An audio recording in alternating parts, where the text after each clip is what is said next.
Omukazi asikina okusinziira ku nzinayo ng'omusajja. Omukazi asikina okusinziira ku mpulira gy'awuliramu ng'omuzina.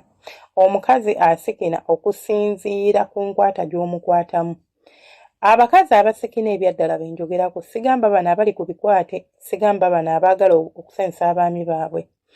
Mmwe abasajja abamu mugenda ne mugamba nti senga omukazi ne bw'omuzina asikina ekintu kye kimu buli lunaku, nedda. Osobola okuzina omukazi n'akyusa ensikina emirundi ng'esatu oba ena, n'asooka n'akaaba ng'akuyita erinnya nti Saamu, Saamu, n'ava kulya Saamu n'atandika okusiyiriza ng'omusota, n'ava mu kusiyiriza n'atandika okugamba obugambo obuwoomu, olwo nno nga bimutabuseeko n'atandika okwogera by'otetegeera ng'alinga alinnyiddwa ku Mwoyo Omutukuvu. Mugamba muti abagala abalungi abeekumira ku Senga Page 256 mbaaniriza ate nate olunaku olwaleero. Leero tugenda kutunuulira engeri omukyala gy'asikinamu, oba omukyala bw'oba omuzina asobola kukola amaloboozi ga mirundi emeka. Abamu mugenda ne munenya abakyala nti tebasikina naye ng'oluusi amazima googerwe. Ngenda ne mbagamba nti okusikina oba okwezina kitwala it takes two to tango. Tikyetaagisa abantu babiri okubeera nga munyumirwa, naye ate era waliwo abantu nga nammwe bye mukola temubimanyi. Tolinza kudda ku munno n'otandika okumukalakata, eby'okusikina n'abivaako n'atandika kkaaba n'ogamba nti asikina. Mulina okwawula enduulu eyaniriza abagenyi n'enduulu egoba ababbi. Ntegeeza ki mu kyo? Nti olina okwawula enkaaba oba ensikina ey'obuwoomi n'ensikina ey'obulumi bw'oba ozina omukyala. Muzina bubi abakazi n'otuuka okumulumya nga kati takyawulira buwoomi buli, wabula kati ng'awulira bulumi.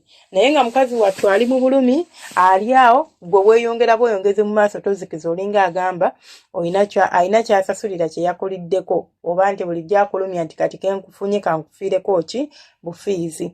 So osobola okuwuliriza omukazi engeri gy'asikina n'ekuwa enzina. Oba omukazi asobola okuwuliriza omukira engeri gye gumutambulamu ne gumuwa ensikina. Simanyi oba muntegeera. Abasajja abamu bw'awulira ng'osikina nnyo ayongeza sipiidi, kubanga aba amanyi nti awo ki akulina. Bw'awulira nga tokyasikina oli awo osibise, amanya nti kati wano wendi tewali feeling, n'atambuza omukira n'akola ki n'anoonya ewalala. Njogera ku basajja abamanyi okuzina emmana abakugu.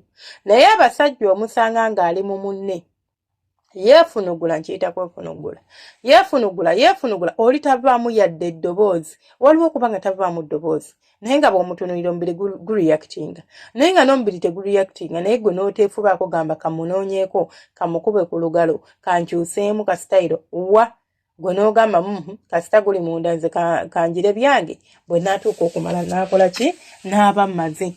So olina okumanya nti omukyala bw'omulaba ng'asibise oluusi aba takufiiringa. Omukazi bw'asikina ng'asiiyiriza, waliwo ke basikina ng'awulira ali bibye like tebinyuma nnyo, tebibbowa, biri awo kwegamba bikkakkamu. Bikkakkamu ali awo awuuna buwuunyi, okitegera. Kati agenda okuwulira ng'agenda aluuzinga n'atabuka olwo atandise okulinnya. Awo ng'omanya nti kati wano wendi watuufu. Waba owulira ng'ate asaze, noonyaako, tambuza omukira n'abagambe emmana erimu ebisenge nga 8. Ate ebisenge ebyo bye biriko feelings z'abakyala. Si kituli wali w'okoonera ddala. Mufokasinga wakati nedda. Feelings ziri wano mu bisenge. N'otagala n'oddako eno, n'ovaayo n'oddako eri, n'ovaako n'oddako eno, n'ozuula. Ate bw'ozuula n'omanya nti buli bwe nguteeka wano wamunyumira oba aleekaana. Kati wano weewali. Wabula endeekaana erina kubeera nga byaleekaana. Si bya bulumi, bya bwagazi, bya kunyumirwa. Era bw'owulira nga tobitegeera, omusajja omutendeka abuuza nti baby onzita, omukazi ayinza okukaaba ng'agamba onzita, mubuuze nti nkutta bulumi oba bwagazi. Alyoka agambe nti baby bwagazi, otegeere ky'oliko nti kiki kituufu. Naye munna asikina akuwoza onzita bulira n'owomwogera kankutte. Naye abasajja munyiiza sometimes. K'omutte kati bwakufaako ng'okanula amaaso ng'olyoka obeera ng'embata esudde ebyana emmanju. Otandika okuba obusimu, kati nkoze ntya? Gwe towulira nk'omukazi afa nga bamuzina. Oba towulira nk'omusajja anogoka n'agwa wali ng'obuwoomi bumusuuseeko. Abantu balina ebizibu byabwe, balina n'ebirwadde byabwe, so tulina okubeegendereza bwe tuba tuli mu nsonga z'okwegatta. tuleme kubeera selfish kwerobozaako ffekka, tumanye nti ate nabo bantu balina okunyumirwa, oba tanyumirwa kyusaamuko. Tuzze ku nsikina. Omukyala bw'abanga waakamukwatako, waliwo yangambye senga kisoboka kitya omukazi okubeera nga sinnamuyingira n'atandika okusikina. Yes, omukazi osobola omukwatako wallahi nga talimba, nga teyeekubya mizimu, n'atandika okufiiringa. Simanyi oba ompulira, like ng'oli muweeweeta naye ng'akufiiringa n'atandika okusiiyiriza.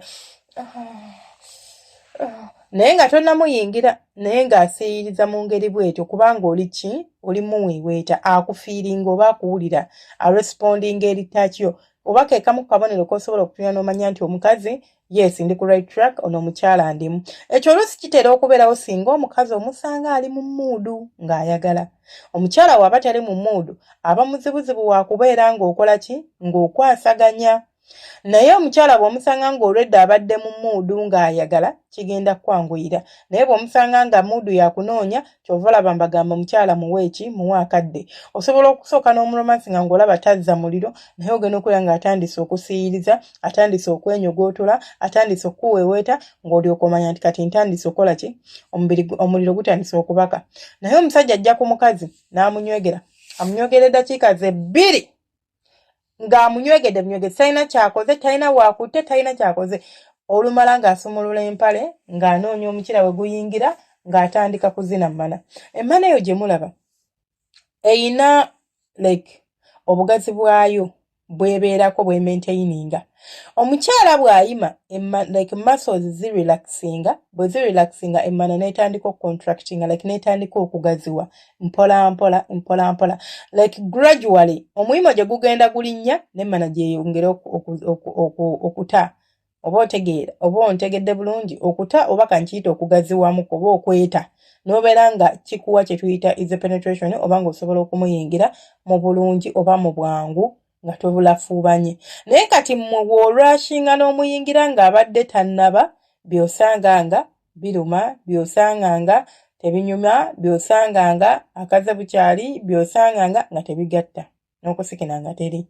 So omukazi sooka omukaabye omuggyemu amaloboozi. Bw'omala okumuggyamu amaloboozi ago, awo olyoka okakasa nti kati ayidde. Nabagamba kiba na kirungi omukazi n'omuleka omukira n'agweteerayo.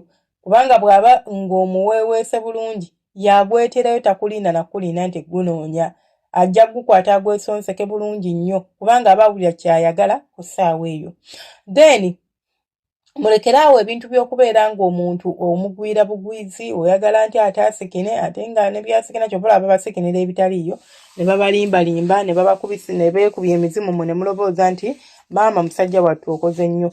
Banaye mubeere bulungi, semwerabira ku subscribing, ate na subscribing obeere ng'ofuuse ekitundu kuffe, obeere nga buli ka video ketuteekayo baka audio tokasubwa obaako n'okafuna butereevu. Omukama abanjagalire, abankuumire, mubeere bulungi, temujjanga okwo.